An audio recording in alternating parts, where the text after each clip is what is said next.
Hello, this is Saleni Souza, and I'm here to share a little bit of my thoughts and share a little bit about me and what I have been reflecting, what I have been going through, and I'm gonna give the short version of everything.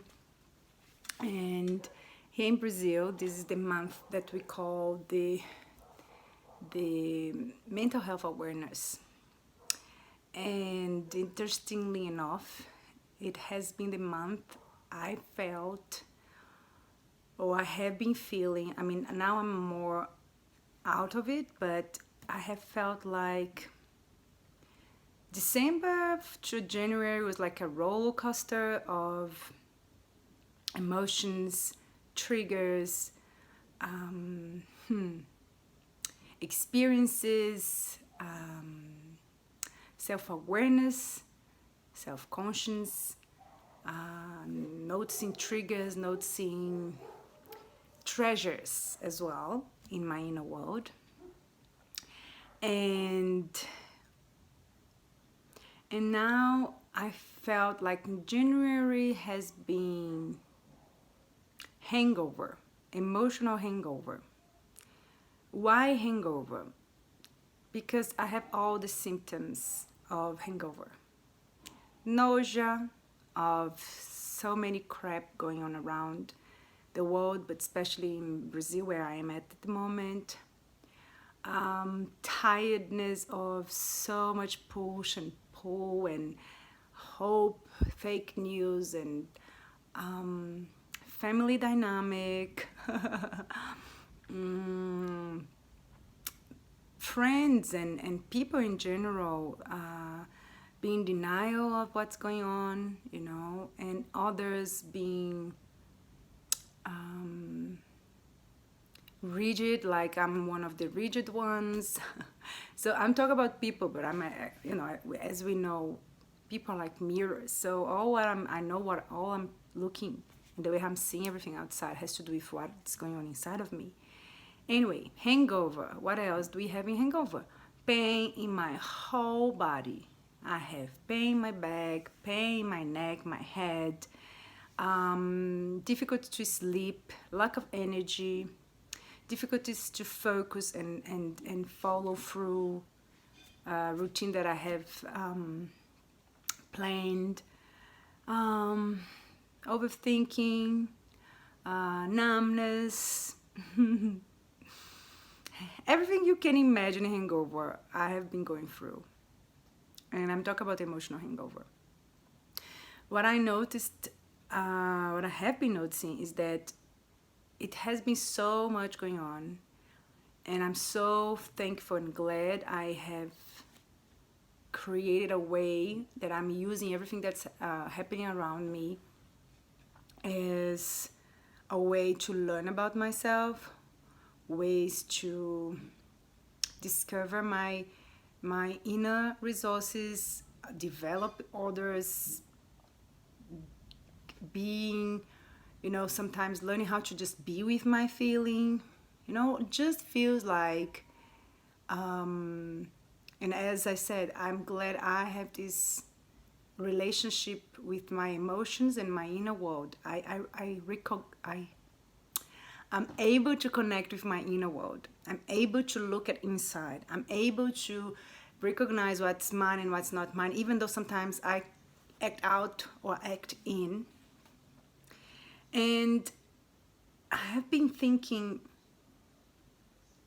how much our choices, how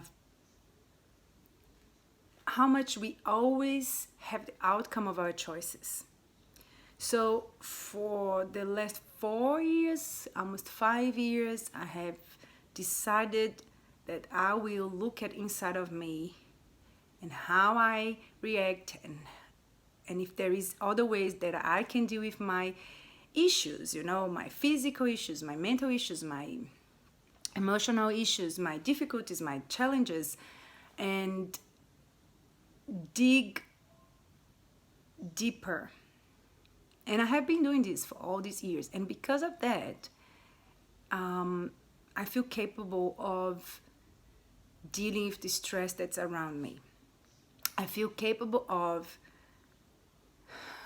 giving myself time to cry, letting myself show my vulnerability around the ones that I trust, that I love, being able to choose the ones that I love, that I trust, being able to say no without guilt,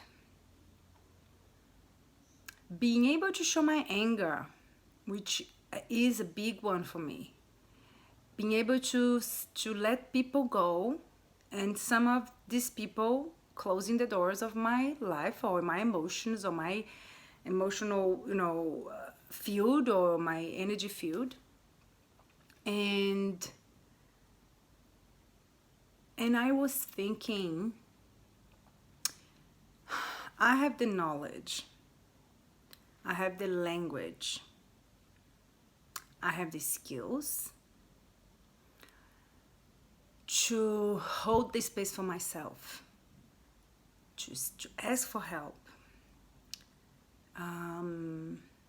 If I don't have help, there is a part of me that can help myself. And I was thinking, I started the video saying, in Brazil, the January has been the month of mental health awareness. And I have been thinking about the people who does not have that. Maybe not the language or the knowledge or the skill to manage themselves, to regulate themselves, or to hold the space for themselves to feel, to put it out what needs to be put out, to acknowledge, to recognize, to be in it and be able to go through it or out of it. And so I came to say to myself, but I want to share this message. When we are struggling and we let ourselves know we are struggling, it's easier to search for help.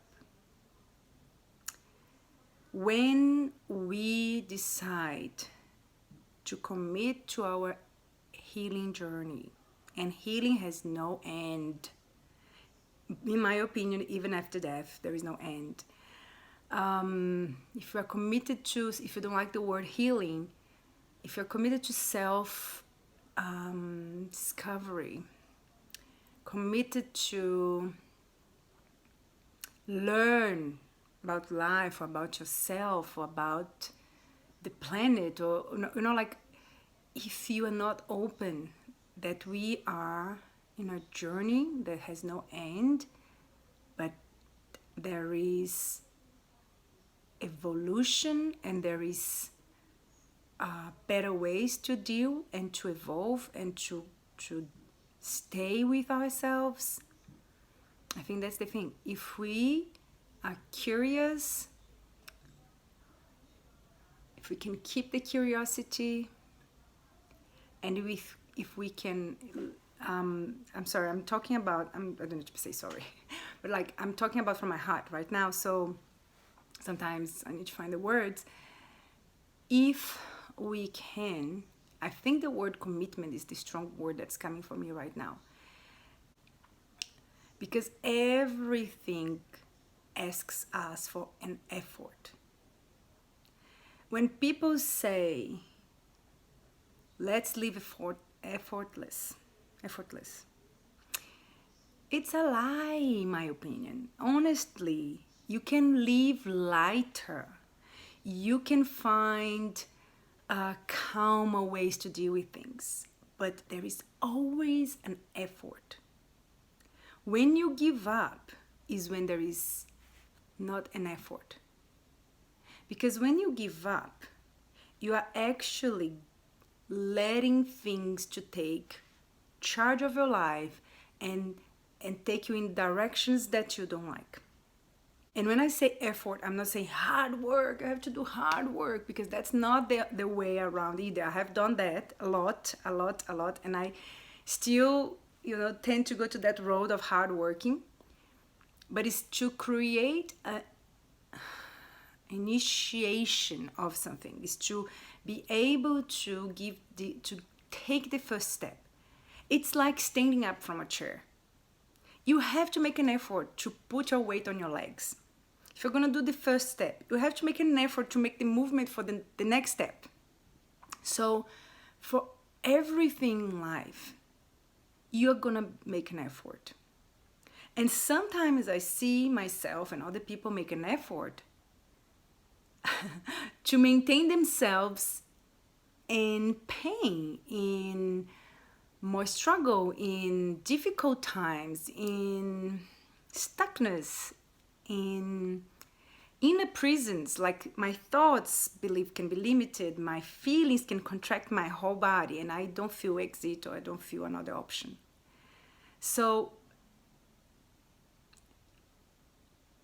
and then you stay in that familiar, because it become familiar place to be, and it's familiar, but it's not healthy. And so if you need to get out in so fast to get out from that energy, frequency, emotion, zone, state, you have to make an effort, or mental, or physical, or emotional, or I don't know, you need to make an effort. So my suggestion is,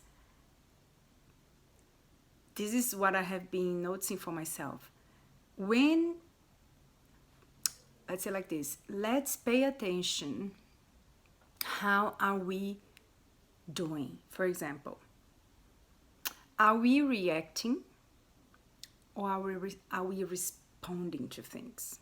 So reacting would be when I am contracting, I am feeling less open or more closed, or contracting sometimes does not feel comfortable, feel small, or feel tight.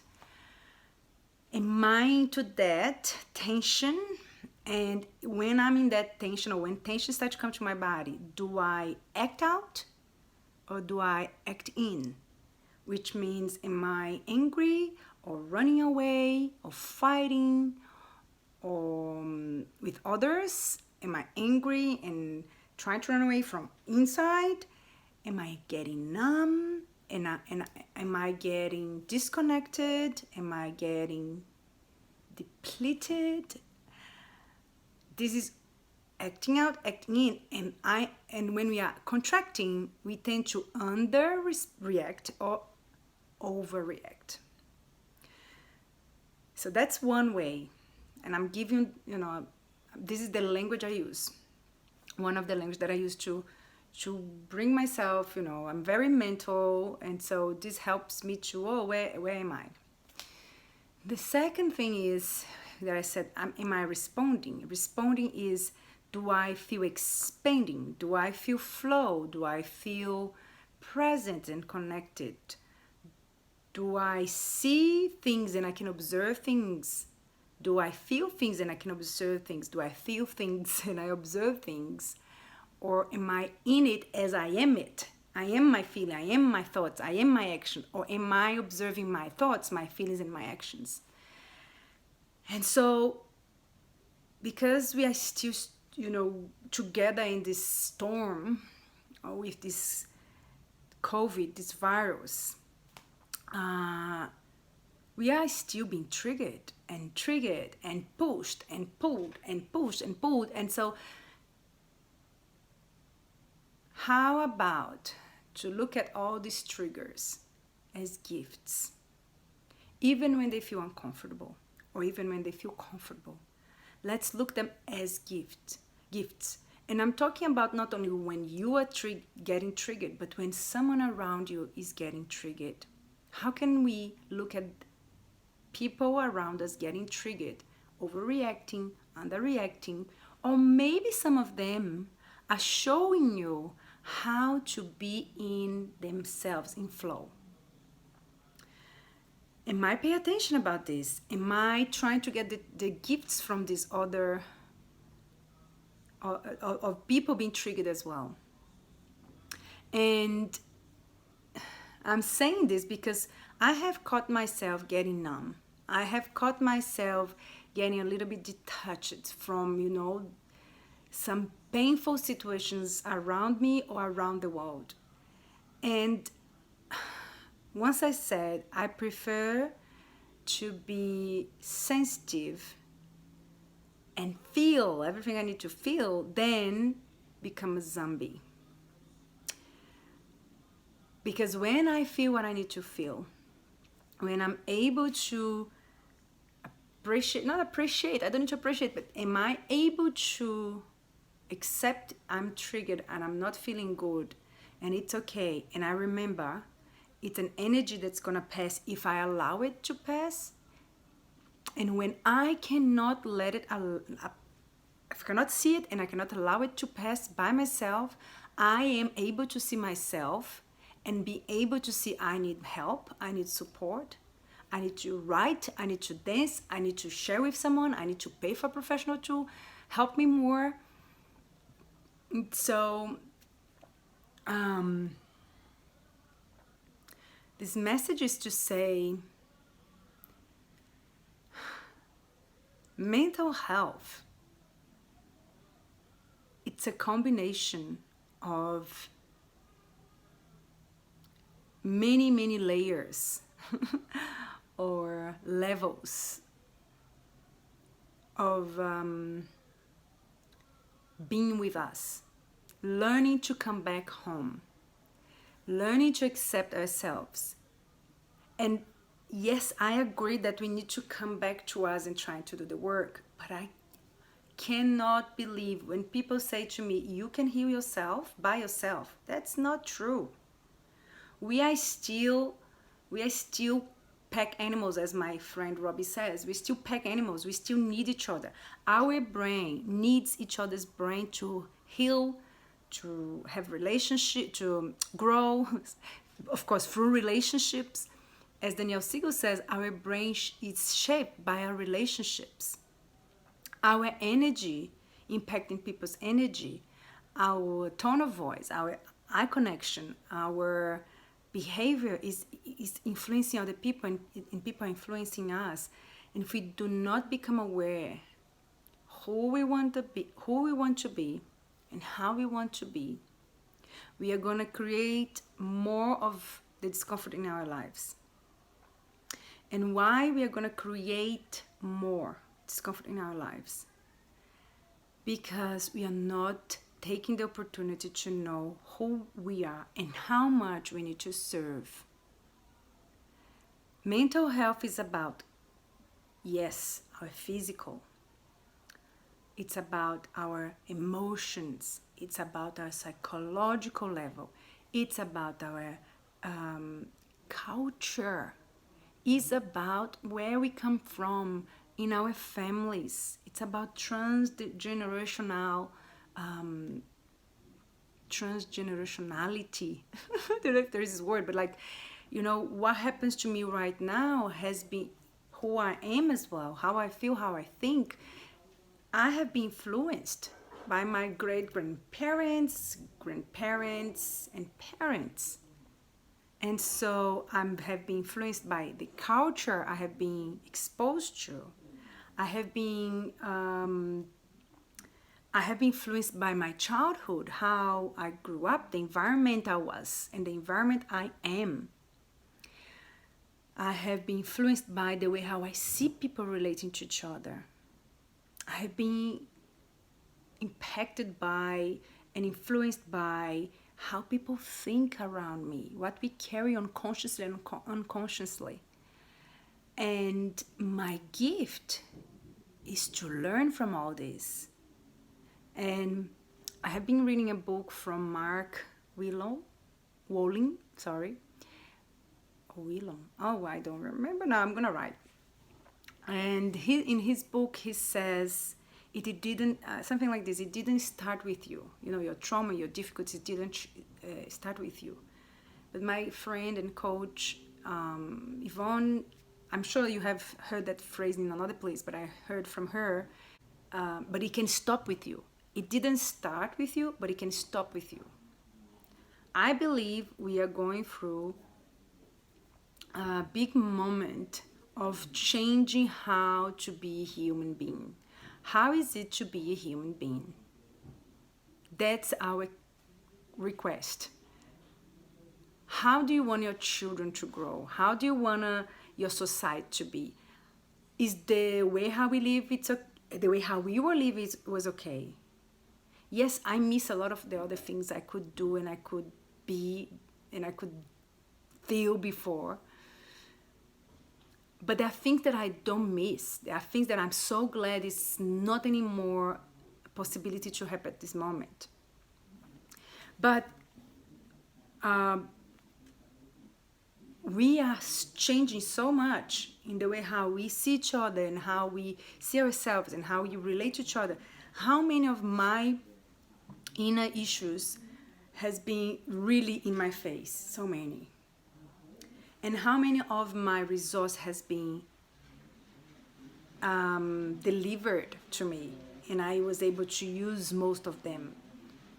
And how many of the people around me, I could really see their real faces and the way how they think and deal with things. And some of them, I want them so much closer to me. And some of them, I'm just glad they went away. They are not here anymore. Or that I had to go, this is not how, this is not what I expected. And I'm going to just take care of myself and my space to not be influenced by what was not considered for me before. Okay. Anyway, I just want to say that mental health is a responsibility of all of us. It's a responsibility of how I treat myself, but also how I treat people.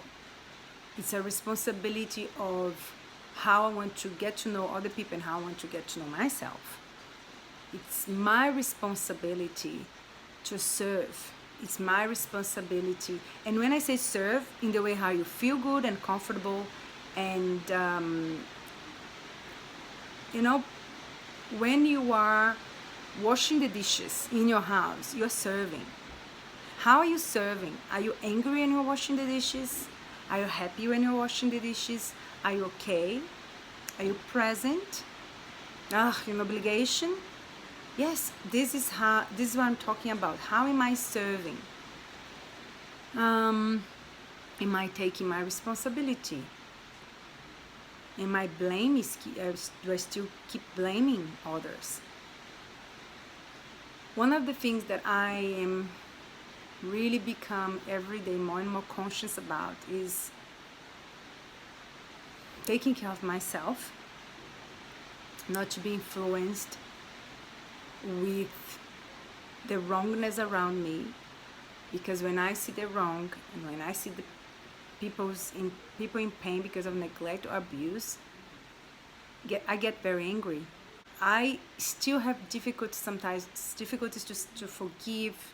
When you choose to grow, when you desire to grow, you're gonna face yourself, and we are the strongest challenge we face in our inner journey, in our life.